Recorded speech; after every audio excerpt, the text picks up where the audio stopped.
Hi, and welcome back, class, to another animation collab where I animate together with another collaborator. This time it is not an artist, I'm collaborating on a project with Andy of ROT169 YouTube channel. He does development explainer videos and kind of walking through IT security. And he's tasked me to help him with an animation for one of his upcoming videos that we've discussed in the last stream. If you haven't seen that, go to my YouTube channel. You can watch all of my past live streams over there. They are also separated into different live streaming series that I have. There is Animation Collab, there is Shut Up and Draw, and Work Watching. So you'll find that stream on that channel in Animation Collab, since this is an animation collaboration. Okay, so I'll turn around the screen on Instagram Live so you can see my screen over here, and I will be live on Instagram Live for the first hour, but after that I will be only available on Twitch and YouTube. So if you don't want to miss out or be interrupted in your viewing pleasure, go ahead and jump over to Twitch or YouTube. Okay, I will now show you what we've been working with. So I've discussed with Andy in the last stream that I will be using Undraw, which is a free illustration website, or it's a website with free illustrations that you can use for either your own website, for your projects, and so on. And I think you can also use them for commercial projects, but since that here, you can find a license here. I'll just look at that quickly. If you're working on something you want to use to improve your appearance, modify or not, without the need for attribution or cost, you are good to go. If you find Undraw, if you find Undraw or its illustrations to be in the center of what you are doing, then probably should not proceed. Okay, so basically you can use this, but I think this redistribute license applies to if you want to print the product. So if you want to use this design and print it on like a t-shirt where you haven't created anything else, you haven't sewn the t-shirt yourself, you're basically selling the t-shirt as with the illustration as the full product. I again forgot to start recording this stream. I tend to have keep an archive of all the streams that I create, and occasionally I forget to actually press record. Let me also check. Okay, just checking that my mic works correctly. I hope you can hear me well. There shouldn't be any issues since my mic is set up the same way, and I can see that my peak is right at the level it should be, so we should be all good. But if you should experience issues, just let me know in the chat. I'll also probably just check the chat just so it works. Yay, we are good to go. Okay, so basically you can use Undraw illustrations for most of your projects, commercial or personal. This is a personal project because Andy is not a client. We've kind of set up the first consultation, which was the previous stream, as a client consultation, something that I would typically go through with a client to discuss their needs and how I can help them with their project. But since this is just two friends working together on a fun thing that will appear on both of their YouTube channels, it's not exactly a client project, and it's not a commercial project, that's for sure. So I have used Undraw before, and although you don't necessarily need to give credit, as it says, without the need for attribution or cost, but I do always credit Undraw when I post animations to my website or Instagram, or I just launched my blog. You can read all about what I've been thinking about. If you are not a visual person, I know friends of mine, I consume a lot of YouTube, and friends of mine who don't, they prefer reading articles. And yeah, I've started a blog. I've put some recent content on there, content from this year, and I will be populating it alongside with Instagram, and you can read all about it on this first post. And basically, sometimes I use Undraw to create animations, because I am primarily an animation motion animator rather than a motion designer. I don't often create my own illustrations. I have for this one. This is one illustration I have created myself, and I also animated it, and you can see illustration and animation by Sonja Geracsek.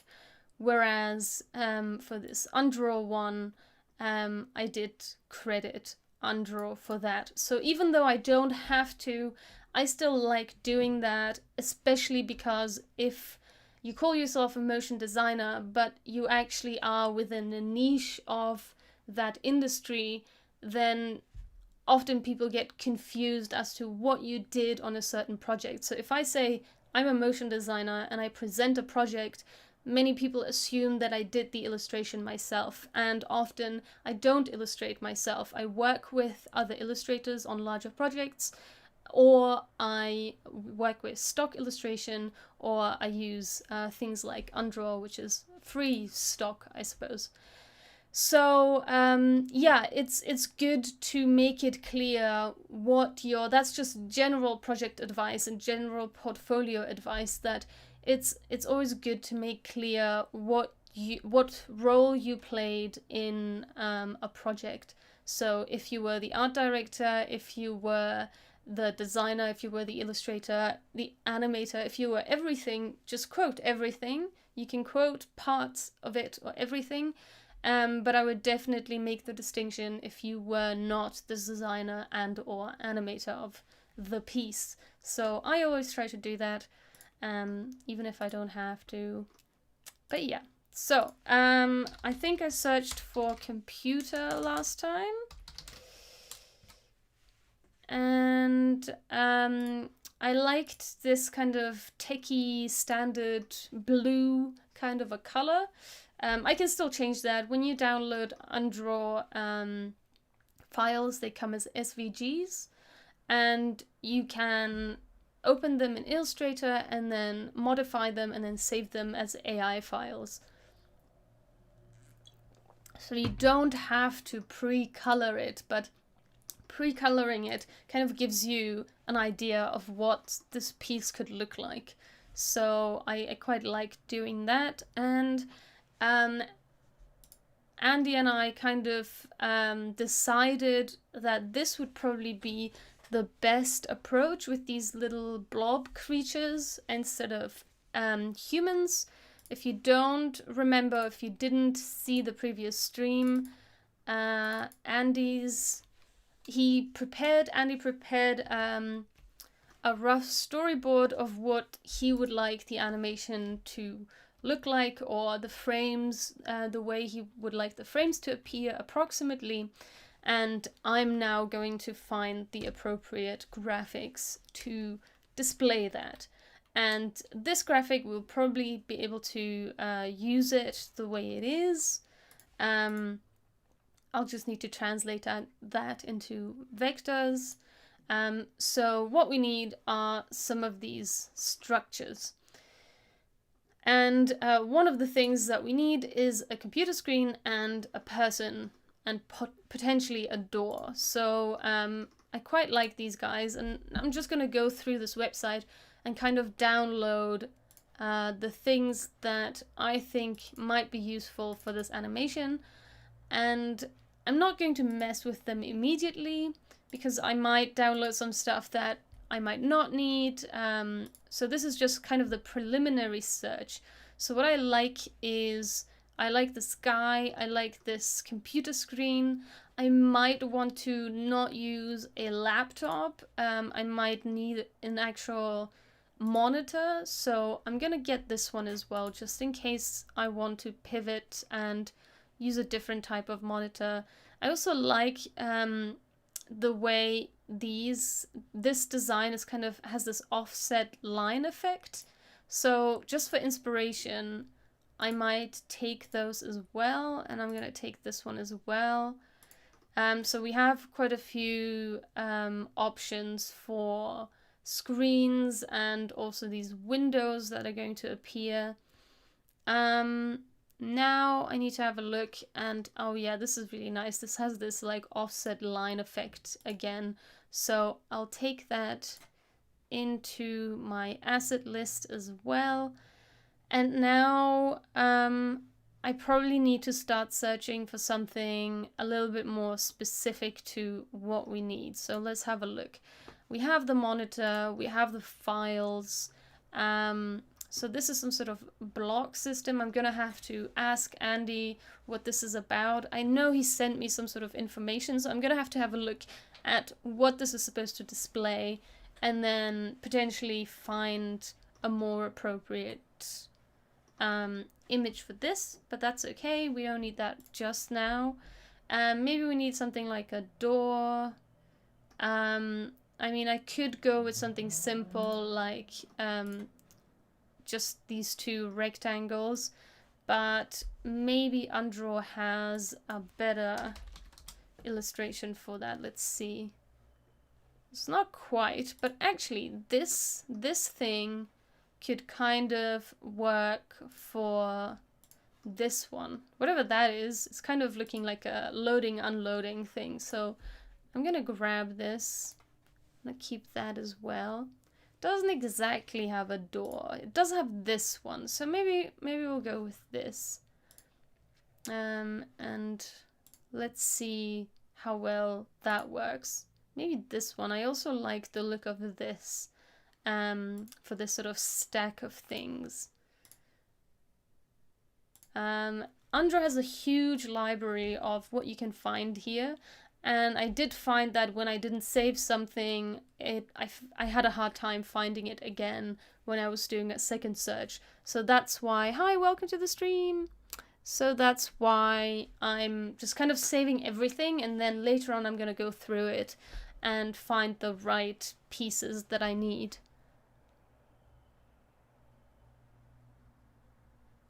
Oh, cool. So someone in the chat also creates illustrations themselves and is offering to create the illustrations for me. Well, that's a really great offer. Thank you very much. And I'm definitely going to take you up on that offer because who knows? We could do a collab together once this collaboration is finished. I'm always looking for new collaborators just for fun projects, you know, just to produce something that I can post onto my blog now, my new and shiny blog, and on Instagram and so on. And whenever I collaborate with somebody, obviously I get an outcome, I get a final product, and the other person gets a final product too. So it's kind of a win-win situation. So that's what I love about the collab. Okay, so we have the screen, we have the document, we have the people. There's some sort of ladder thing, shortcut. Okay, I'm gonna have to see if I can illustrate this type of thing a little differently, but it's okay. Maybe some keys. Okay, credential. Let's see if Andra has nothing. Key. All right. There's some key and locking key. Credential access.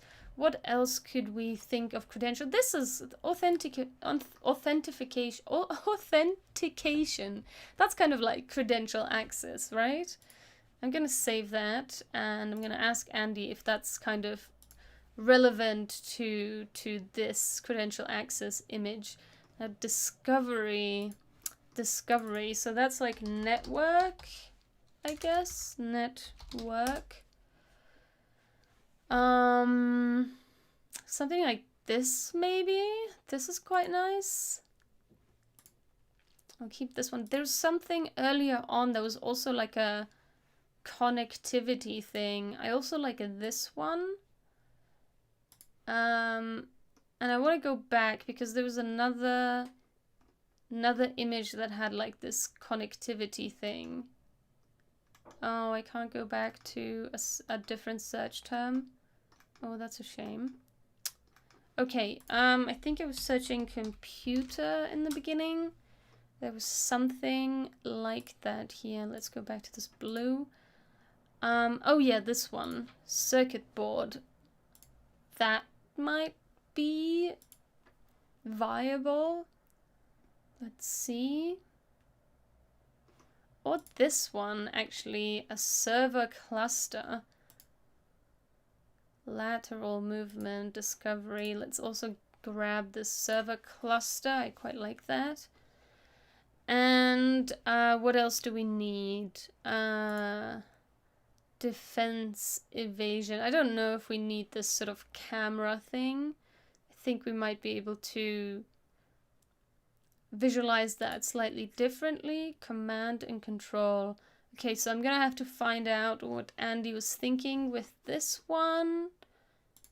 And collection. So we have a similar thing for this one. I think I downloaded something to do with that, like something like this probably. Two-factor authentication. Authentication. Damn it, this word. Hi, welcome to the stream. So, let's have a look. We also have this type of thing. Secure server. That's relevant. I'm gonna save that as well. Exfiltration collection. Okay. And that's pretty much it. I mean, this dude has like a briefcase, but I guess he can be carrying one of the files. Okay. So I'm not sure what MITRE actually means, so I'm going to research that. No. That's MITRE attack. Oh, right, okay, so it's an acronym of this system. But I'm gonna have to find out what Andy wrote down to explain this screen later on. But okay, we've got that. That is great. Now, I've got all of this here, and I have a storyboard file right there. Hi, Simon. Yes, that's right. So I've just been searching for some illustrations on Undraw that I will be animating as part of this collaboration. So now I'm going to input some of this information. Andy has sent me a script. So what I'm gonna do, I'm gonna put the script text along. Let me just adjust the size of all of this. And where's the script? Here. Okay.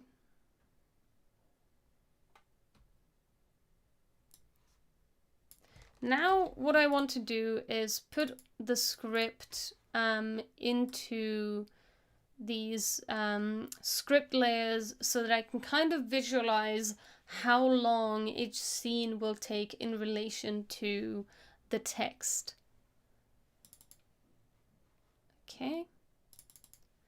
And this script, the subtitles, those are usually used for client projects to show the client.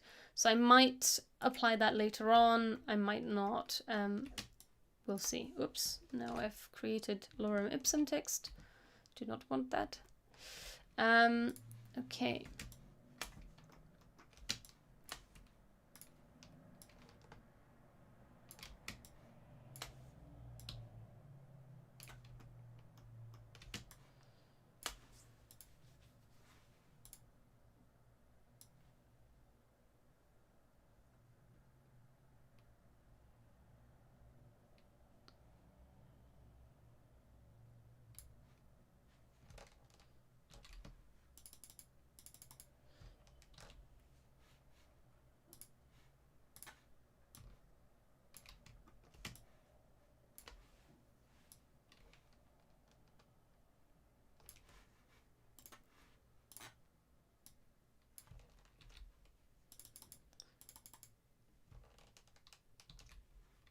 Okay, so what I'm looking for at this stage when I'm placing these titles is that I don't really want the text to be too long.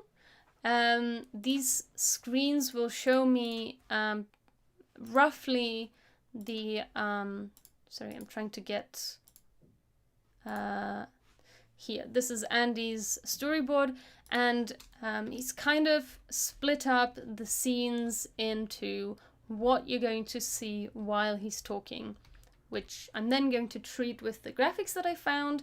And before I do that, I'm laying out the text so I can put the graphics to that. And I want to be able to judge how long each scene takes, and I can judge that very roughly by the length of text that is above these, well, I suppose 2 artboards. So I don't want this text to be longer than the 2 artboards, because from experience I know that it that'll be too long. That'll be too much text for one scene. This will also depend on if those scenes are static or animated, of course. If I don't mind that the scene is longer and static, then you can have more text over that type of scene. But if there is certain animation that needs to happen, maybe there's too much animation that needs to happen, then there needs to be less text for that scene, or less voiceover in this case. So that will really depend. So right now I'm just importing all of the text into the storyboard, and then I'm adjusting the text and the graphics and the scenes all simultaneously, and kind of shuffling all of that around until I'm convinced that everything has the right length, has the right look and position, because from this storyboard I will move on to creating the scene, the scene files. So I'll be taking each of these storyboards and saving that out as a separate file, which actually I used to do manually, but recently I discovered that I could actually go and save each one as a separate file. I don't know where I saw that. Export for screens, save as. I don't know where I saw that, but somehow I came across the fact that you can export artboards as separate files, which is kind of handy. But either way, let's carry on with the script.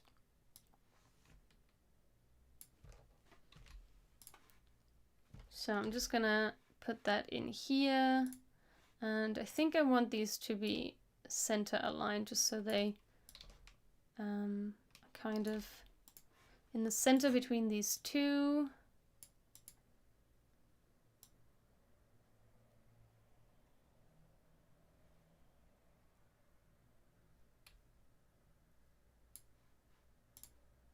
So anytime there's kind of a break in the sentence where you would maybe put a comma, or where there is an and, that's roundabout where I'm cutting the text short and moving on to the next screen.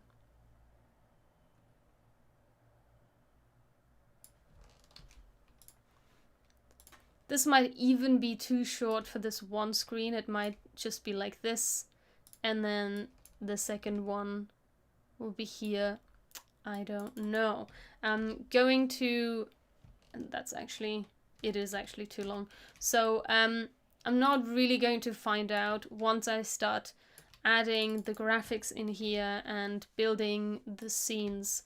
So yeah, it's just a bit of a process. And actually I can probably copy these over.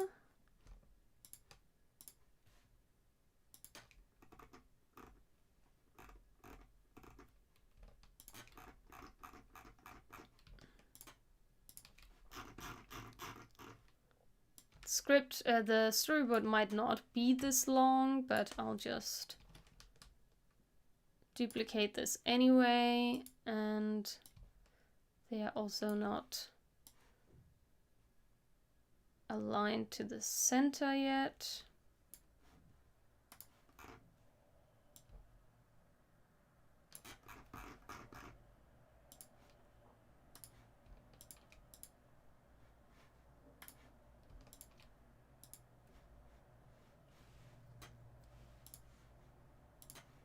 I'm being a little bit extra by making this all perfectly aligned. That's not really necessary, but I'm thinking, why not? I'm here, I'm doing it anyway.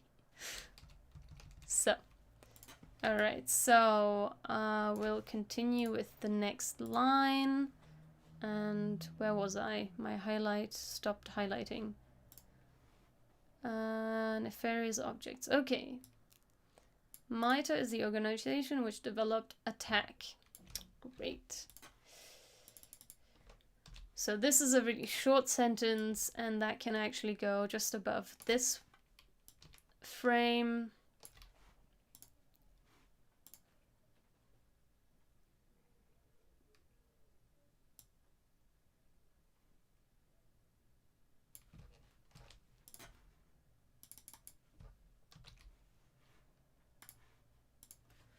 So, and then maybe this one goes over these two.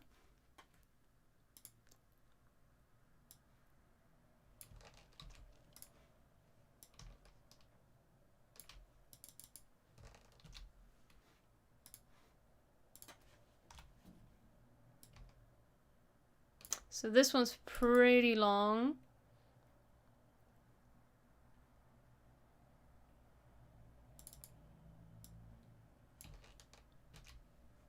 So I can maybe include that in here.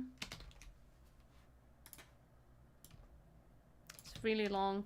So that's going to be quite a long sentence. I'm going to have to see if I want to split this scene apart or what the graphics are going to be for this scene, but I also want to save this. This is a legacy format, so I'm just going to, I haven't used this storyboard format in a while, so I'll just use it as a, save it as a new file with the new, all the newest settings.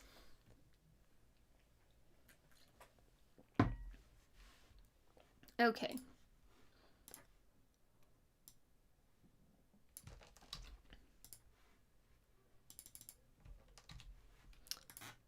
So that's probably going to either be part of this scene here, or it's going to be a very short scene on its own.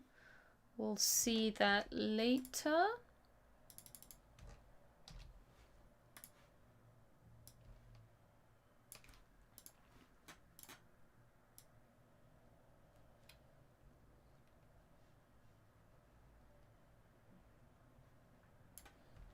So this looks like it's going to be a longer scene.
This is a rather long sentence, but I think for this sentence we're within the same scene anyway.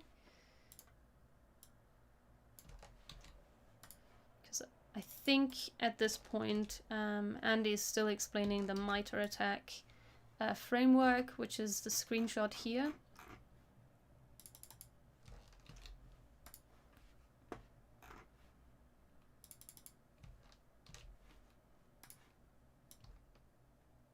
And this might just be a transition scene because it says, let's have a look at whatever the next thing is. So this screen might just visualize the transition from one scene to another. So I'm still going to keep it separate.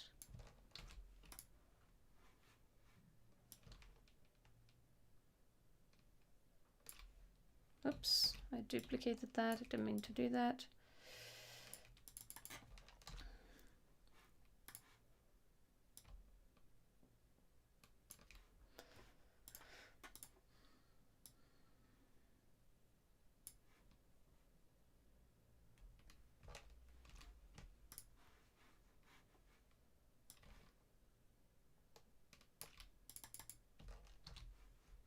Ooh, that's rather long.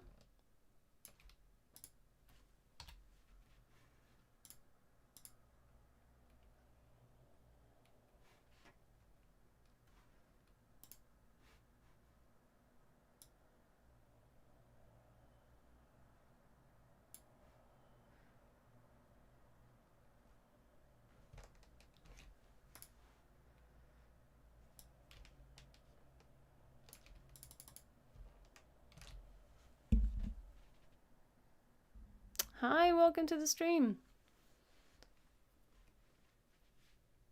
Okay, so all information about people, organizational structures.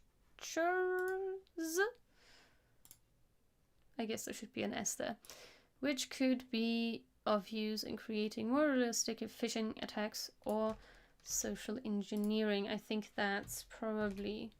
Whoa, that is a long sentence. Okay, let's keep that for those two, and this one will just is going to have to live here.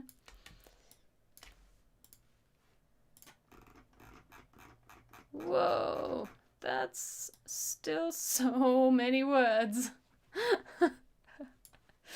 Oh boy.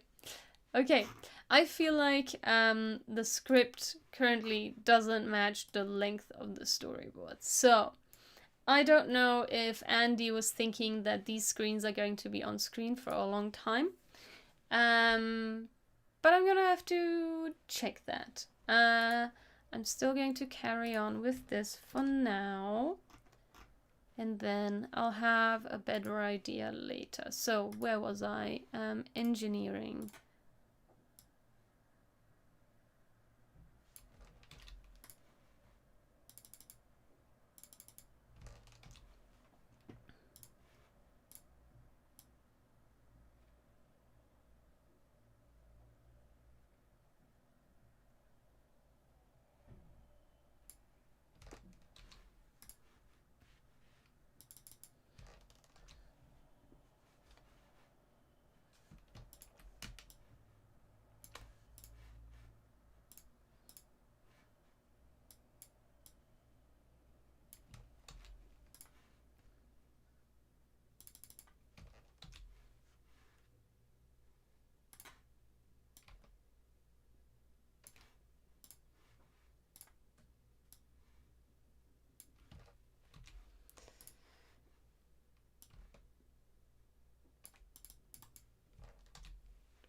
So I'm just noticing that this is a rather long script, especially in comparison to the storyboard. So I'm wondering, Andy did say that if changes needed to be made, that he could accommodate for that. So, whoops, no. Keep removing the wrong thing. Position 1. There we go. So there might need to be some changes because it does seem to be quite long, this. But anyway, we'll see how it goes. Really, really long. Okay then, so we're now running on to Storyboard 2, which, yeah, seems appropriate. Alright, I'll just keep filling this in. I'm a little bit unsure if I should continue adding this to the storyboard before like discussing any kind of changes. Generally what I would do, I would actually have a finalized storyboard. If the client needs it, I would help with some of the wording or just kind of guiding them in the length of the animation. Because Andy creates these videos already, I suppose I kind of thought it would be fine to have the script the way it is, because he does write his own scripts. He kind of knows what he's doing in that area. So I didn't want to step on his toes there and tell him to cut a bunch of stuff. But anyway, we might have to think about shortening some of this. Whoops, that was already open. I now want a second one, so I will just create a copy of this one, and I will call this Storyboard 2. If I was working with other designers, I would also add some sort of naming to this. So actually, I already have the naming in here. I tend to version all of my files with my initials SG at the end instead of V01 version 1. I tend to add my initials instead of the V, so that if I'm working within a team and somebody else created a version of something, and then let's say there was a project manager who was looking through the files, they could then see, oh, this person created this particular file, so if I need changes or if I have questions about this, I can go to the appropriate designer. Most of the time this works because within a creative team, it's a low chance that two people will have the same initials, and if that does happen, you just find another solution how to distinguish the two people with the same initials. But essentially that's my naming structure. Even though I'm not working within a team, I'm not sharing these files, I still feel like it's important to keep the same routines for all of your files. So if you have a relatively complicated setup for team projects, I feel like it's important to keep that for your smaller personal projects as well, because you do lose habits and you acquire bad habits very quickly. And then if you go back to a team project, suddenly you may have forgotten why you did the things you did, or why you set up these structures for yourself.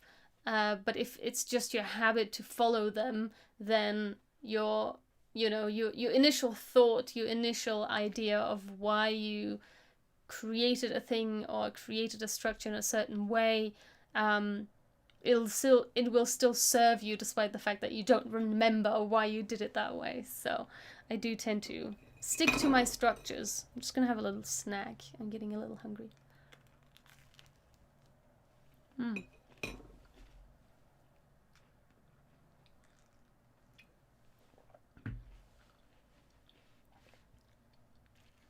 Okay, so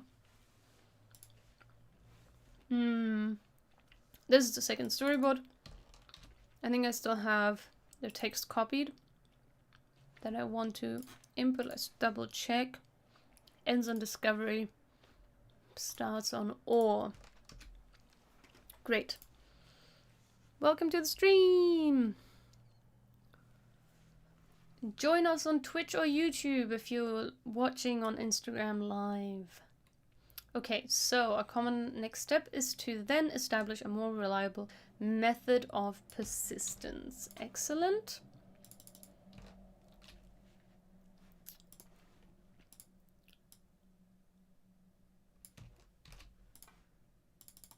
So again, I'm going in very roughly, whoops, when you are moving in Illustrator and you have your text still clicked, hold Control, click somewhere else, it deselects your text layer, and then you can hold spacebar to get the hand tool, or you can just press H to get the hand tool and then V to get back to this. But yeah, that way you're not creating lorem ipsum text while you're just trying to move the screen. Okay, likely to go different methods of persistent copy.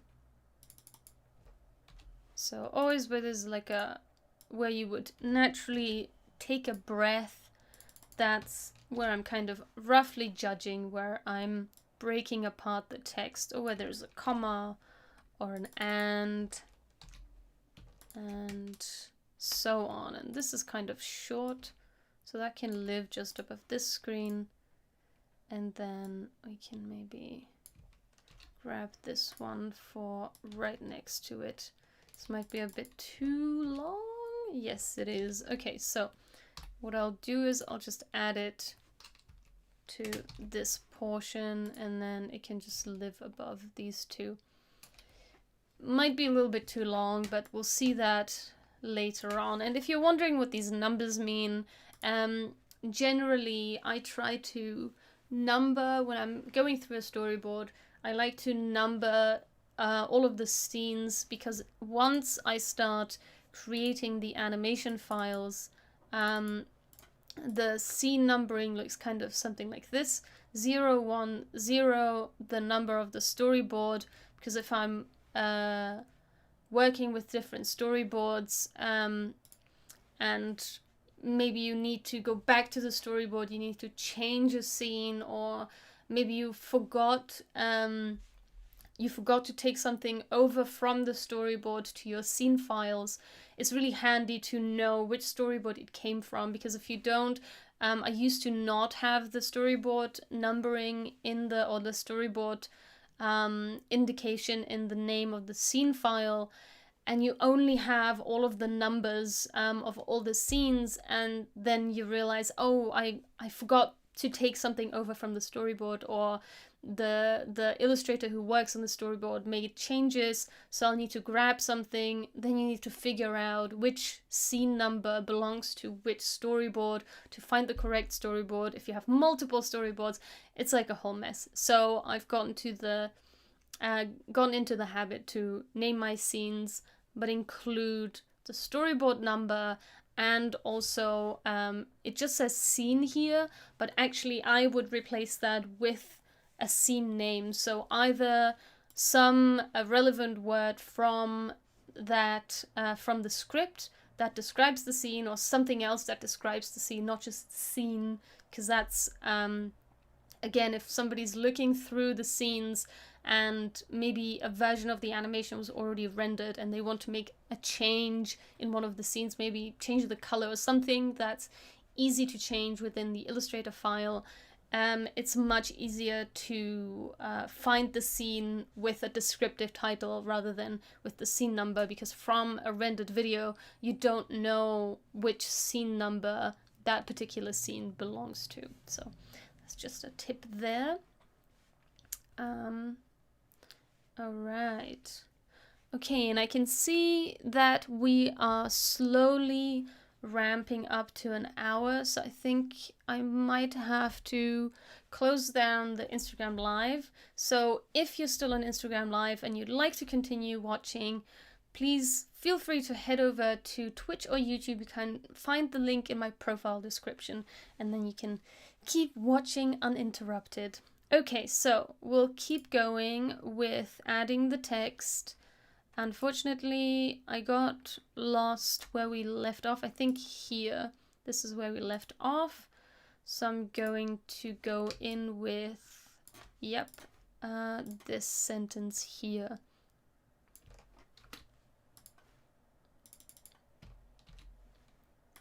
So that's aligned for 2 screens. I'm gonna put it like that.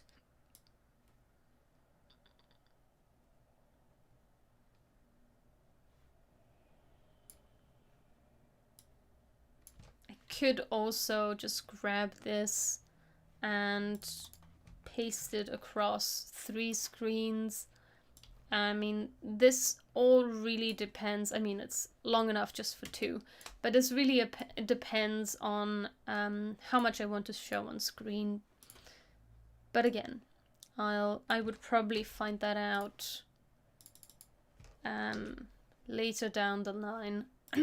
I should have probably, in honesty, read the script before I started transferring it over, because then I could have made some suggestions. So I might be doing double work for myself, but that's okay.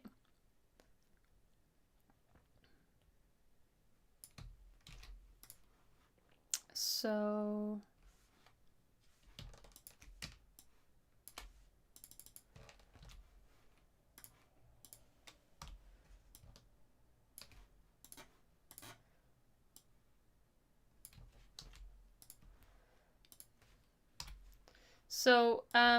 this separation of the text of the sentences is sometimes also because you so some of these frames might not be singular scenes, so multiple of these frames. That's why I have the numbers here.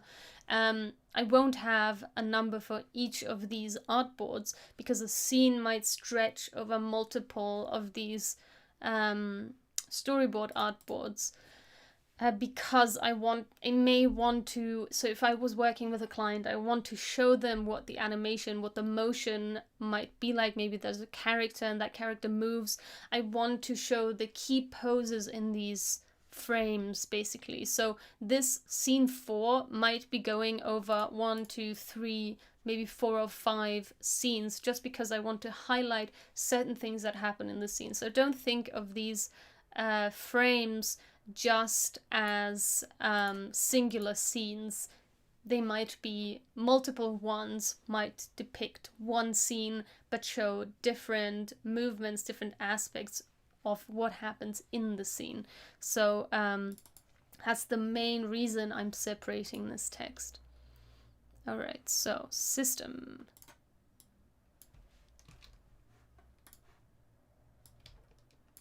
Oh, no, I just want to move this.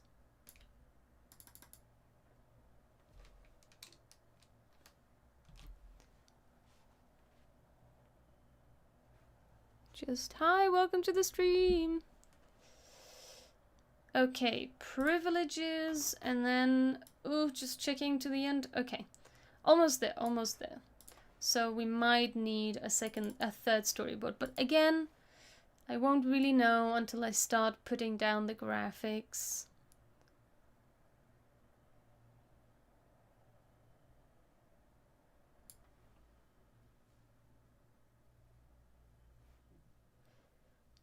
Maybe I'll grab this whole thing.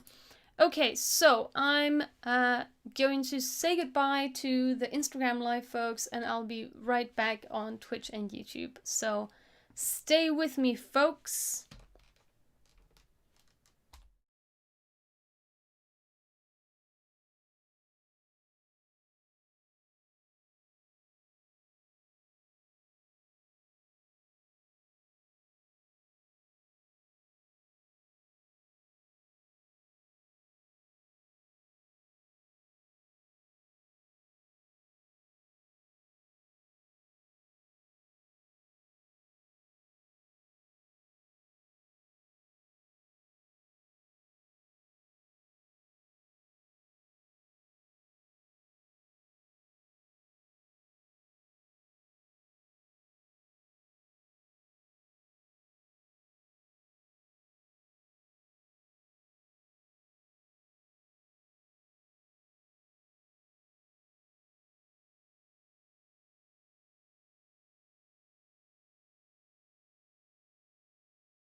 Alright, here I am, back again. Snacking, as you can hear.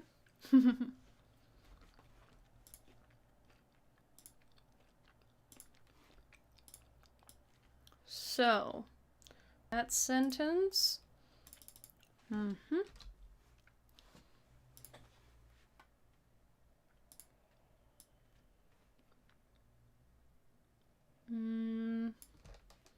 Yeah.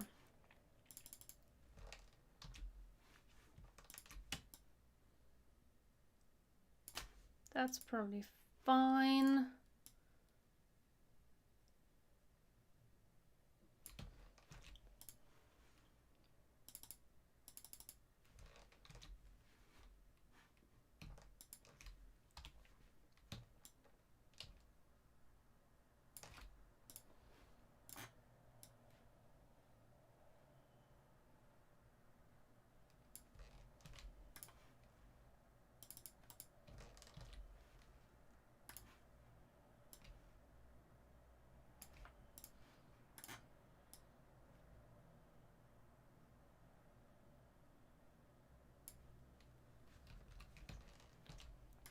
I can maybe add that to this text block.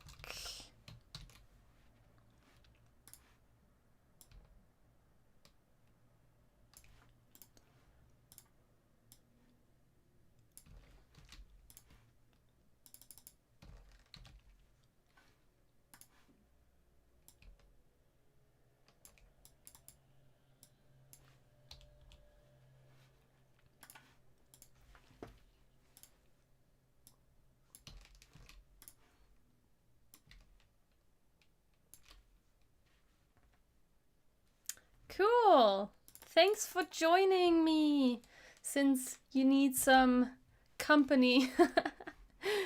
Glad to have, I am also glad to have company, so thanks for joining. Okay, so I am almost done inputting this text to the storyboard. I probably won't get to adding the graphics today. I've been searching for the graphics today, and I've been inputting the script to the storyboard. So those were the two tasks that I wanted to accomplish today, and on the next stream I'll probably jump in and kind of look at Andy's notes as to what he meant in certain scenes of his storyboard, which is this. If you weren't here from the beginning, you might not know. Whoops, I'm moving stuff. I don't want to move stuff. And basically, after that, I'll start creating or adding the graphics that I found today to create these scenes that Andy created very roughly. So that's the plan. So now I'm gonna finish adding the text, and I lost my spot. So we finished with network. Where was that? Network up at the top. So here, this is the new one. As an attacker, we'll use various combinations of techniques. Point. So there's a comma there. I'm going to utilize that to stop the sentence there. And this seems like it could be a singular sentence or a singular scene. And then we'll finish the sentence here with this one. That's probably also either a joint scene or a singular scene. We'll see. We'll see what works better in the end.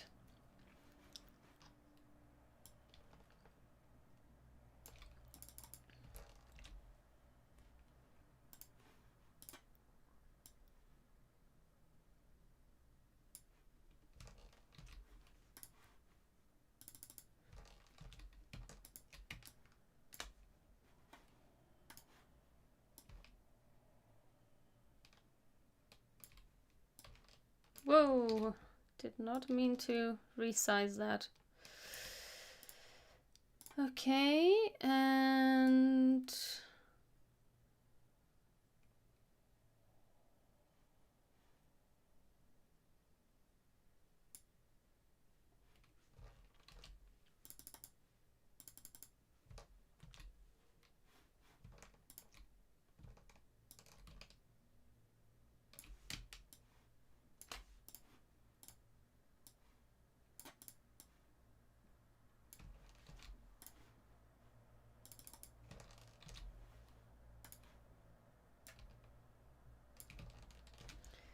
save that. Don't forget to save when you're working in Illustrator, because it will crash on you and then you will have lost work.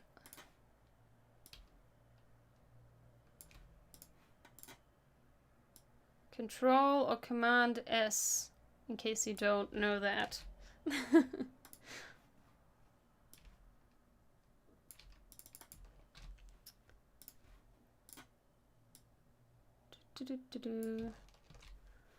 Almost finished.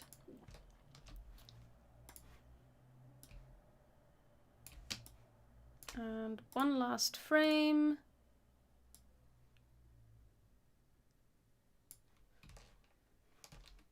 Let's just keep this one very short.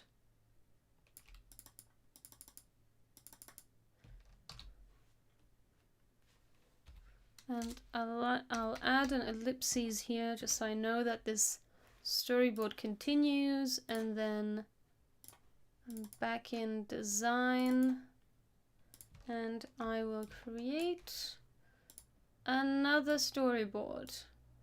Again, this animation might not be 3 storyboards long, but I'm just adding the text as I'm finding it here, and then I'm going to make the appropriate changes.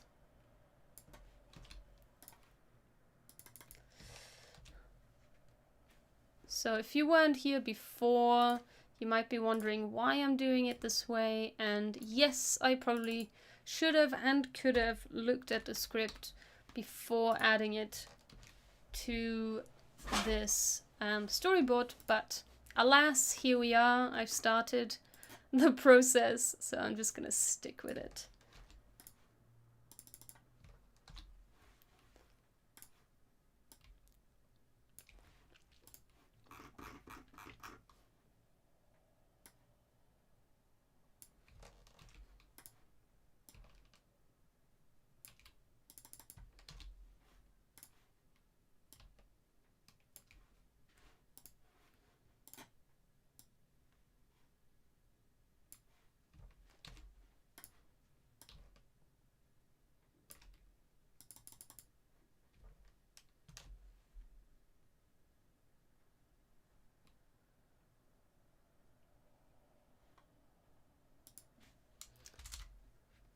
Actually, this could just be one sentence. Just gonna add that. Combine these two because I don't think different things are happening between these two sentences. I don't really need to break them apart.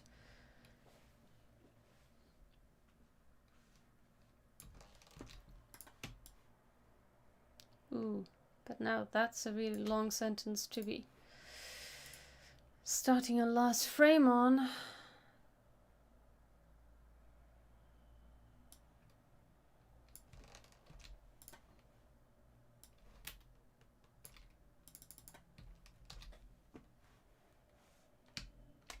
Oops.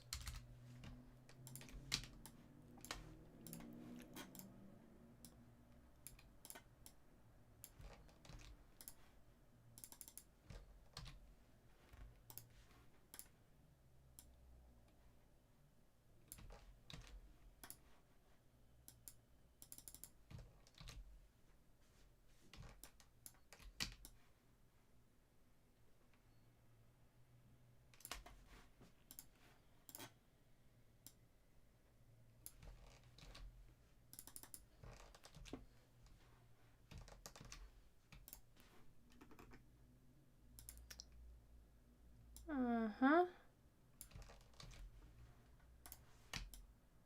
Whoa, no, I created lorem ipsum text again.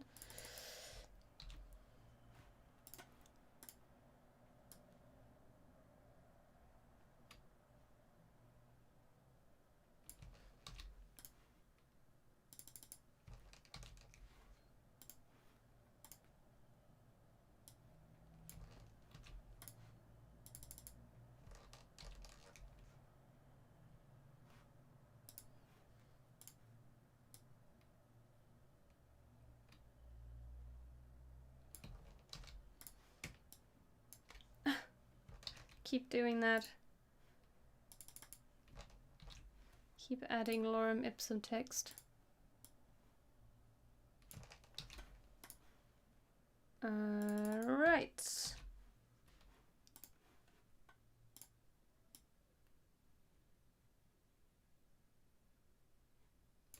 Let's just grab this whole sentence because I'm pretty sure this is just going to be one scene and I can just drag that over 3 of these. Probably going to be fine. I'm going to save this. Okay, and after this, Andy will be talking and there's going to be no animation, so I don't need to input this text.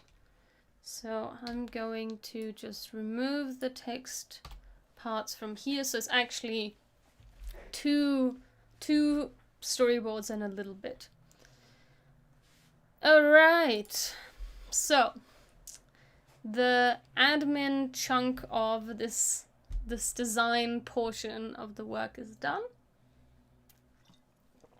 Next, what I'll be doing, I need to consolidate some of Andy's ideas and how this script actually matches up with the storyboard he's provided me. Then I'm going to grab these oh, they can't. Oh, Windows can't preview SVGs. Sad. I was going to show you in a quick preview what I got. But okay. Let's see if I can just open them in something like... No, nothing. I guess I can... Yeah, okay, I can open them here. Just for a quick preview. So... Open with system viewer. What the hell is system viewer? Oh, I see. Whatever I set as open SVGs. Okay, so basically, yeah, I would be compiling the information, then using the graphics that I got from Undraw to create the stylized storyboard according to the rough storyboard specifications and the script and the notes that Andy provided. And I think he also provided me with a rough voiceover already. He did say that he wanted to make some changes, or he's made some changes to the script already since he's recorded that voiceover, so it won't be the final voiceover. So before I start animating, I would definitely need a final voiceover. So I would, again, next steps, put all that stuff in the storyboard. Then before I move on, I would show the storyboard to Andy or to the client if this was a general client project.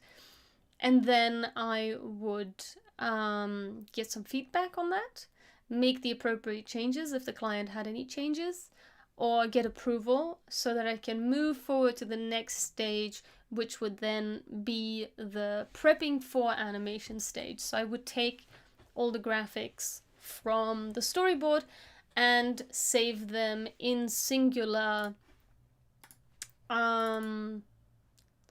scene files, as I mentioned before, so that each scene has all of the stuff that it needs and it's separated on all layers rather than one layer having a bunch of shape objects and paths inside, because After Effects will only read that as a single layer and I need the layers to be separate in After Effects. So I would actually go ahead and separate all the layers in Illustrator, and then I would, so just to show you an example, actually I'll show you what that looks like. I think I separated, yeah, for my blog announcement, I made a little animation, and this is also an illustration from Undraw, and what that looks like is like this. And here you can see all of the layers so that I can animate. In order for me to animate these things, I have multiple options. I can use a plugin. I can use a plugin like Overlord by Battle Axe, and I can just push these elements over as shape layers. but there can be some difficulties with that. One, that if you have a very heavy scene, shape layers sometimes can make it difficult to animate in Illustrator, because it takes a lot of power to render everything in vector as shape layers. I don't know. It just, that's an issue I've encountered in the past. So I try to avoid having everything in shape layers, and I only change the things I really need into shape layers. So that's one issue with porting everything over as shape layers. The other is that certain groups of objects, I don't want, like this group of objects, it has a circle and 2 bars, and sometimes I have the issue that Overlord will not port this over as a group. It won't make one shape layer with the shapes inside of it, as you can also create that in After Effects that way. It will port each shape as a singular layer, and sometimes I just don't want that. And since I don't need these as shape layers, I just import them into After Effects as singular layers. So they are actually linked to the After Effects files. That's the other thing. If you change stuff, if you convert linked Illustrator files in After Effects into vector layer, I think they're called vector layers? No. Vector layers are the Illustrator files, and you transform them to be shape layers. It removes the link to Illustrator, and they become shapes inside of After Effects. They now only live in After Effects, and that has pros and cons. Pros, you can do a lot of individual stuff with that shape layer inside of After Effects, but previously, when I used to work in teams in a bigger company, and there was a separate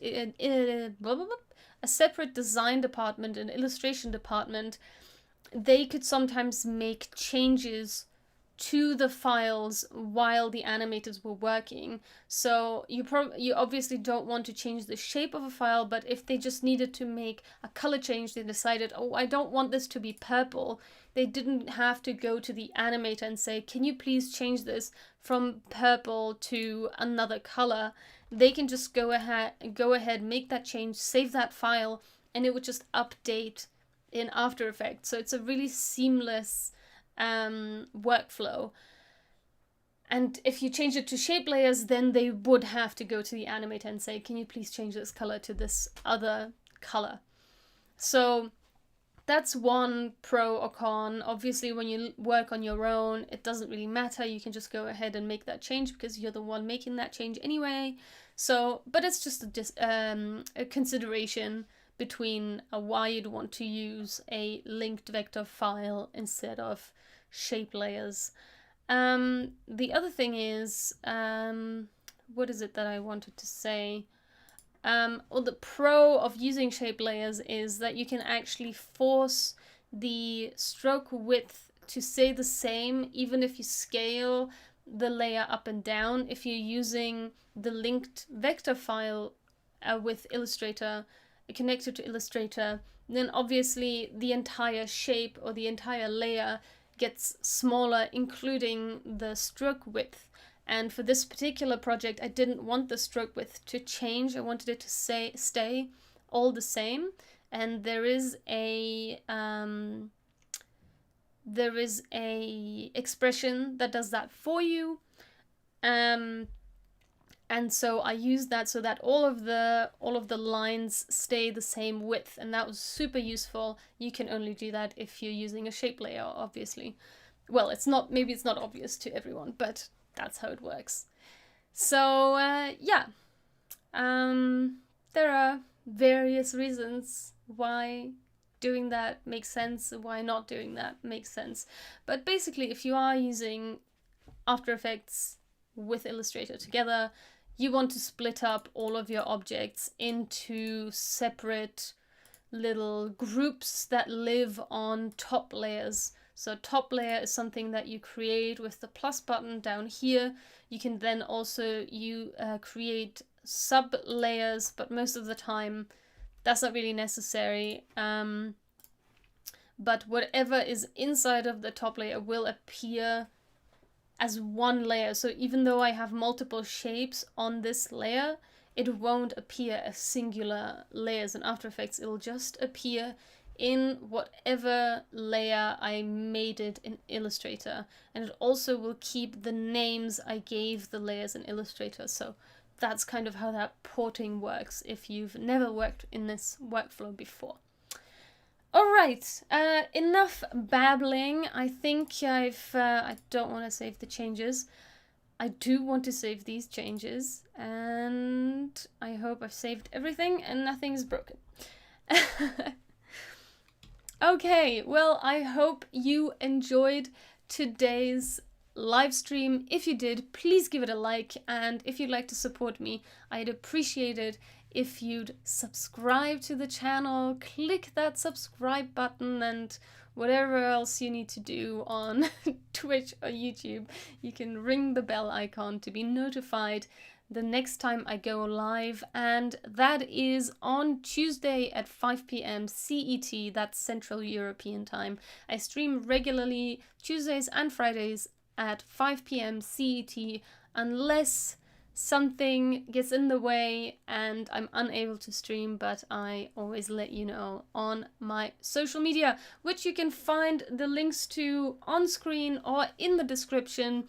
If you'd like to go one step further in supporting me, you can even become a patron of mine. I do have a Patreon /Sonja Geracsek, and there is lots of fun tiers there, but you will mainly be supporting my efforts to create this educational content for free for the internet.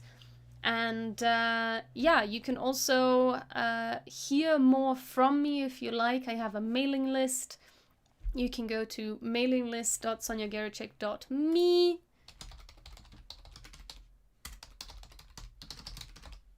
I'll just drop that in the chat, hopefully without typos. And I have a blog. It just launched today, and you can read all about what I do, why I do it. It'll have opinion pieces, it'll have creative advice, it will have case studies about smaller projects, passion projects that I do, and kind of how those went, why I made them, and what you can learn from it. So if you like that sort of stuff, you can head over to my blog and read some of the posts that I've created now, and I'll be creating new content as I go along. I'm endeavoring to post something new along with a new animation, which I'm already doing once a week. So you can be sure that there will be new content very soon. All right, I'll leave you with that.